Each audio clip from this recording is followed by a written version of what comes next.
నమస్తే, KVC news స్వాగతం. ప్రతిక్షణం సామాన్యుడి పక్షం. నేను మీ చలపతి. నేటి వార్త. మొన్న పాపం ఆ అమ్మాయి ఎంపీటీసీ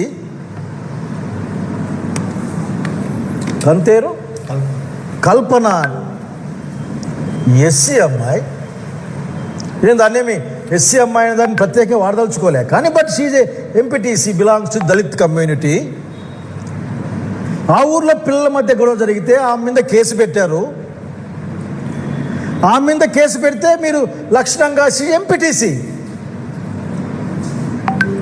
ఆమె భారత రాజ్యాంగం మీద ప్రమాణం చేసిన ఒక ప్రజాప్రతినిధి. ఆమె ఇంటికి రాత్రి 3 గంటలకు ఆ టైంలో వెళ్ళి ఆ అక్కయ్య నేను నైటీలో ఉన్నాను, చీర కట్టుకొని వస్తాను, కోక కట్టుకొని వస్తాను అని చెప్తే కూడా మీరు వినకుండా తీసుకెళ్ళి ఆమె పైన కేసు పెట్టారే. ప్రొద్దున్నే మీరు సూర్యోదయం తర్వాత మేము అరెస్ట్ చేశామని కోర్టుకు చెప్పారే. నేను అడుగుతా ఉన్నాను, మనందరం రాసుకునే, మీ డిపార్ట్మెంట్లంతా రాసుకునే సత్యమేవ జయతే అనే పదం ఇక్కడ ఏ విధంగా అన్వయిస్తారో చెప్పాలి మీరు. మీ దగ్గర ఏమి లేదు. ఇంకొక బాబు కృష్ణవేణి ఒక అమ్మాయిని ఒక సోషల్ మీడియాలో ఉన్న ఒక అమ్మాయి, బహుశా అమ్మాయి ఏమన్నా పెద్ద అభ్యంతరకరమైన వ్యాఖ్యలు చేసింటే తగిన చట్టం ఏదో చట్టం చేస్తుంది. కానీ మీరు ఉన్న పలంగా అమ్మాయిని సాయంత్రం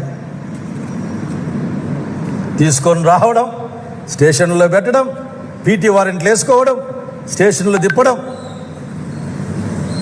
అసలు నువ్వు వ్యతిరేకంగా స్టేట్మెంట్ ఇవ్వకపోతే ఇస్తే ఏం లాభం వస్తుంది అనే విధాలు కూడా మాట్లాడడం, కోర్టుల ముందుకు వచ్చి అమాయకంగా మొహం పెట్టడం. ఏం కనపడడం లేదా మీకు? అంతెందుకు ఆ సుధారాణి అని ఒక అమ్మాయి, పెద్దిరెడ్డి గారి సుధారాణి ఒక అమ్మాయి, నిజంగా అమ్మాయి నిజంగా తలుచుకుంటే బాధేస్తుంది. They are not criminals, they are not smugglers, they are not anti social elements. ఒక రాజకీయ పార్టీకి అనుబంధంగా పనిచేస్తున్న వాళ్ళు ఏదైనా కొద్దిగా అటు ఇటు లైన్ క్రాస్ చేస్తే దానికి రకరకాల మార్గాలు ఉన్నాయి. భారత శిక్షా సూత్ర ప్రకారం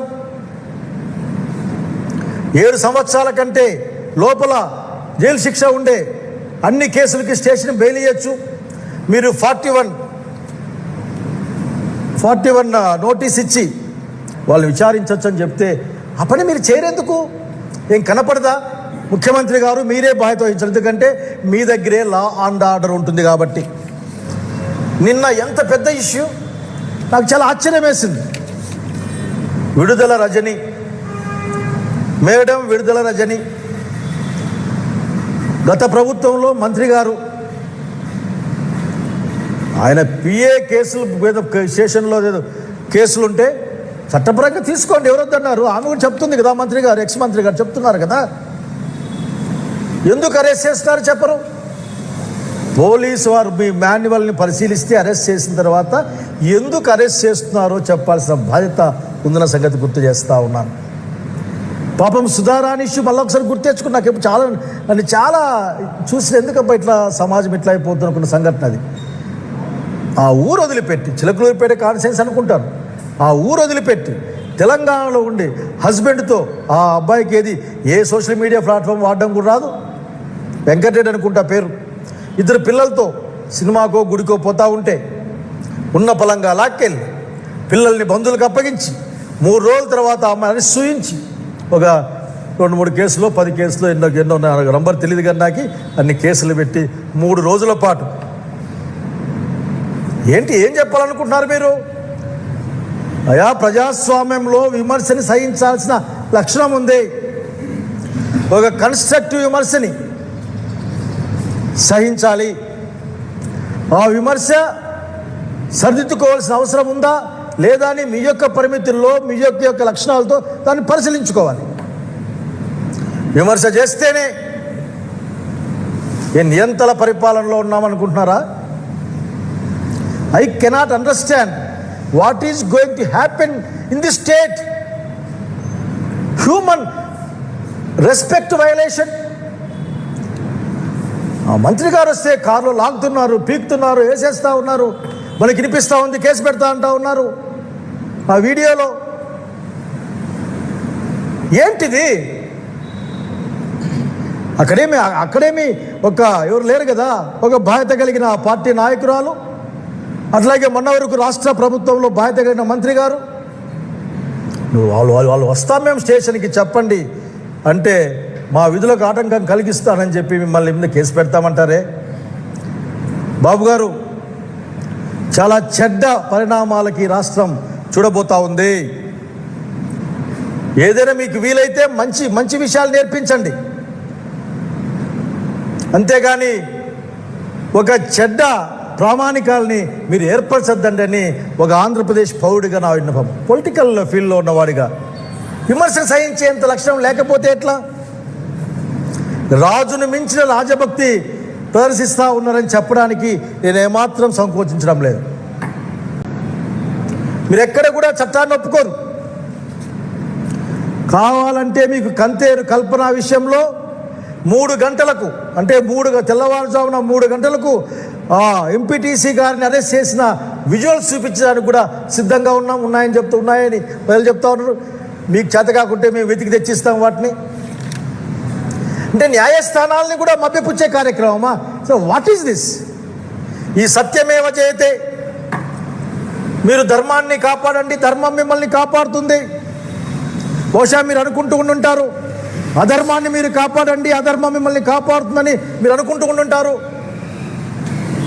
తప్పిది. నిజంగానే కరెక్ట్ చేయాలి సమాజం జరిగే అనేక అకృత్యాలని.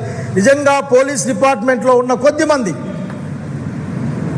మీకు తెలియకుండా పోతే ఆ సంబంధిత శాఖ అధికారి డీజీపీ గారికి ఉత్తర్వులు ఇచ్చి ఈ విధంగా ప్రవర్తించే అందరిపైన చర్య తీసుకోండి అని ఇదే జిల్లాలో చూసాం.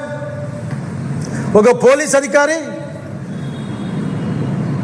ఒక మాజీ ముఖ్యమంత్రిని, అశేషమైన ప్రజాదరణ కలిగిన నాయకుడిని పేరు పెట్టి వేలు పెట్టి మాట్లాడారు ముఖ్యమంత్రి గారు. పొలిటికల్గా మాట్లాడితేనే ఇబ్బందిగా ఉంటుంది. ఒక ప్రభుత్వ ఉద్యోగి అట్లా మాట్లాడితే సివిలియన్ పొలిటికల్ ఇష్యూస్లోకి ఇన్వాల్వ్ అయినందుకు చర్య తీసుకోవాలని మీకు అనిపించలేదా? కనుక మీరు రాజకీయ ప్రయోజనాల కోసం స్పష్టంగా చెప్పాలనుకుంటున్న మీ యొక్క రాజకీయ ఆధిపత్యం కోసం మిమ్మల్ని ఎవరూ ప్రశ్నించకూడదని, ఈ దేశం మొత్తం ఇబ్బందుల్లో ఉంటే మిమ్మల్ని ఎవరు ప్రశ్నించకూడదని మీ ప్రభుత్వం పేరు మీద ఈ రోజున మానవ హక్కులు లేకుండా పోతున్నాయి. రాష్ట్రంలో చట్టబద్ధమైన హక్కులు లేకుండా పోతూ ఉన్నాయి. సుప్రీంకోర్టు మార్గదర్శకాలని అమలు చేసే వాళ్ళు లేరు. చాలా స్పష్టంగా చెప్పింది ఏ కేసుకి ఏ విధంగా పెట్టాలని. వ్యవస్థీకృత నేరం అంటే ఏంటో స్పష్టంగా చెప్పింది. కానీ మీకెక్కదు.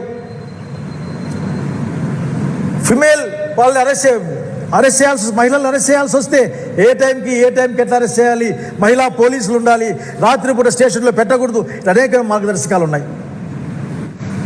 ఊళ్ళల్లోకి వెళ్తే ఆఫీసర్ల దగ్గరికి పోతే వాళ్ళు ఏం మాట్లాడుతున్నారు?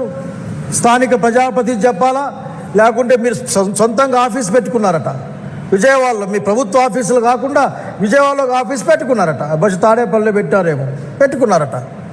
అక్కడ అర్జీస్తే చాలు మీరు ప్రభుత్వ యంత్రాంగం మొత్తం కదిలిపోతున్నట్టుగా మాకు నేర్పిస్తూ ఉన్నారు. మీరు రేపు పొద్దున వస్తే ఎవరు వచ్చినా అసలుకి ప్రజల సమస్యలు కాదు, సమస్యలంతా పార్టీ ఆఫీసుల్లో తీర్చుకోవాల్సి ఉంటుందని నేర్పిస్తూ ఉన్నారు. మీరు ఏం నేర్పిస్తా అర్థం చేసుకోవాలా. విడుదల రజనీ గారి విషయంలో మీకేం బాధ అనిపించలేదా? కల్పన గారి విషయంలో మీకేమీ దుర్మార్గంగా వ్యవహరించామనిపించలేదా? తల్లి పిల్లల్ని, హస్బెండ్ని విడదీసి పిల్లల్ని బంధువులకి వీళ్ళని జైలుకి పంపించిన రోజున సుధారారు గనిపోయిన కనీసం మానవత్వ జాలి మీకు కనపడలేదా? కోర్టులు లెక్క చేయరు, ఉత్తర్వులు లెక్క చేయరు, ఒకవేళ అభిశంసిస్తే తిడితే లెక్క చేయరు. ప్రతి ఒక్కరికి క్లాస్ చెప్పాలి. వ్యవస్థీకృత నేరాలపైన ప్రతి ఒక్క స్టేషన్కి ఒక క్లాస్ చెప్పాలి.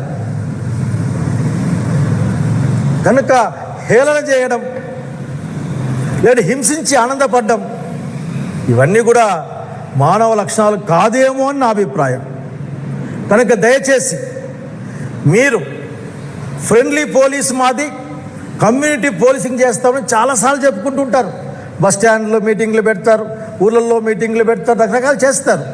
మరొక్కసారి నిజంగా నిజమైన పోలీసింగ్ ఈ సమాజాన్ని, శాంతి భద్రతల్ని, ప్రజల యొక్క ధైర్యాన్ని కాపాడే పోలీసింగ్ ఏ విధంగా ఉండాలో, అందరికీ సమానమైన హక్కులు వచ్చే విధంగా ఏ విధంగా రక్షణ కల్పించాలో మరొకసారి మీరు తిరిగి వాళ్ళకి నేర్పించాల్సిన అవసరం ఉందేమో ఆలోచన కోరుతాను. డ్యూ రెస్పెక్ట్ ఆఫ్ ఒక తగిన గౌరవంతో పోలీస్ శాఖ వారిని కోరుతా ఉన్నాను. ఎవరైనా మీరే ఉంటారు, మేమున్నా మీరే ఉంటారు, కానీ ఎవరు వాడుతున్న సమస్య, ఎట్లా వాడుతున్న సమస్య అనుచితంగా మీరు వాడబడేటప్పుడు మీ అంతర్గతంగా అయినా సరే మీరు చర్చించుకొని దాన్ని సరిదిద్దుకోవాల్సిన అవసరం ఉంటుందని నేను భావిస్తూ ఉన్నాను. ఆ విధంగా చేయమని నిజంగా even though I am ex minister, I am requesting you and appealing you, please think some of your officers how they are behaving in this state. Thank you. ఇంతటితో నేటి వార్త సమాప్తం. మరిన్ని వార్తా విశేషాలతో మీ ముందుకు వస్తుంది KV's news. Until then signing off మీ కేవీ చలపతి.